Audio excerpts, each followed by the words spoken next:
You know, there are American heroes who don't like this idea.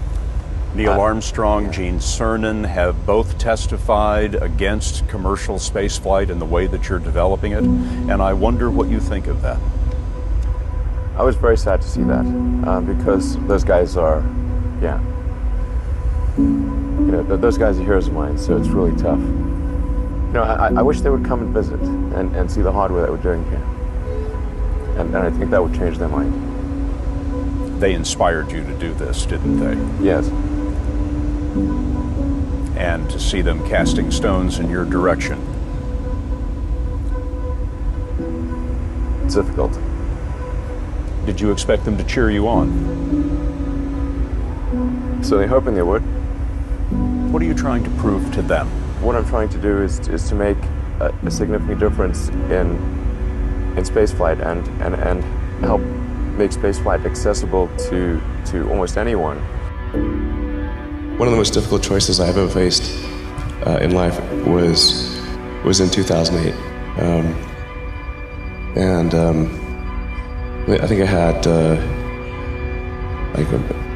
maybe $30 million left, or $30 or $40 million left in 2008. And I had two choices. I could put it all into one company, and then the other company would definitely die, or split it between the two companies.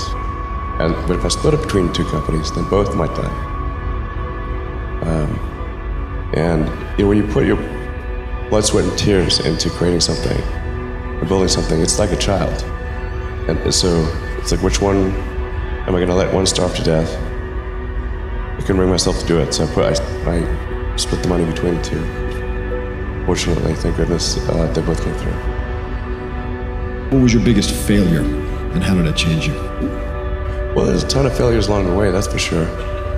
As I said, for SpaceX, the first 3 launches failed. And we were just barely able to scrape together enough parts and money to do the 4th launch. If that 4th launch had failed, we would have been dead. So multiple failures along the way. I tried very hard to get the right expertise in for SpaceX. I tried hard to find a great chief engineer for the rocket, but the good chief engineers wouldn't join, and the bad ones, well, there was no point in hiring them. So I ended up being chief engineer of the rocket.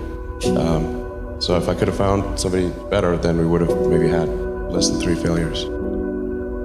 That 3rd failure in a row, did you think, I need to pack this in? Never. Why not? I don't ever give up. So many people tried to talk me out of starting a rocket company. It was crazy. One good friend of mine collected a whole series of videos of rockets blowing up and made me watch those. He just didn't want me to lose all my money. We're doing these things that seem unlikely to succeed, and we've been fortunate, and at least thus far they have succeeded. Now is the time to take risk. You don't have kids. As you get older, your obligations increase. And once you have a family, you start taking risk not just for yourself, but for your family as well. It gets much harder to do things that might not work out. So now is the time to do that before you have those obligations. So I would encourage you to take risks now. Do something bold. You won't regret it. How did you figure you were going to start a car company and be successful at it? Well, I didn't really think Tesla would be successful. I thought we would most likely fail. But I thought that we at least could address the false perception that people had that an electric car had to be ugly and slow and boring like a golf cart. But you say you didn't expect the company to be successful, then why try? If something's important enough, you should try, even if the probable outcome is failure. Or how do you think about making a decision when everyone tells you this is a crazy idea? Or where do you get the internal strength to do that? Well, first of all, I'd say I actually think I feel fear quite strongly. So it's not as though I just have the absence of fear. I feel it quite strongly. But there are just times when something is important enough, you believe in it enough, that you do it in spite of the fear. I think about what technology solution is necessary in order to achieve the particular goal, and then try to make as much progress in that direction as possible. I think being a multi-planet species and being out there among the stars is important for the long-term survival of humanity. And that's one reason. But then the part that I find personally most motivating is that it creates a sense of adventure, and it makes people excited about the future. If you consider two futures, one where we are forever confined to Earth until eventually something terrible happens, or another future where we are out there on many planets, maybe even going beyond the solar system, I think that second version is incredibly exciting and inspiring, and there need to be reasons to get up in the morning. Life can't just be about solving problems. Otherwise, what's the point? There's got to be things that people find inspiring and make life worth living.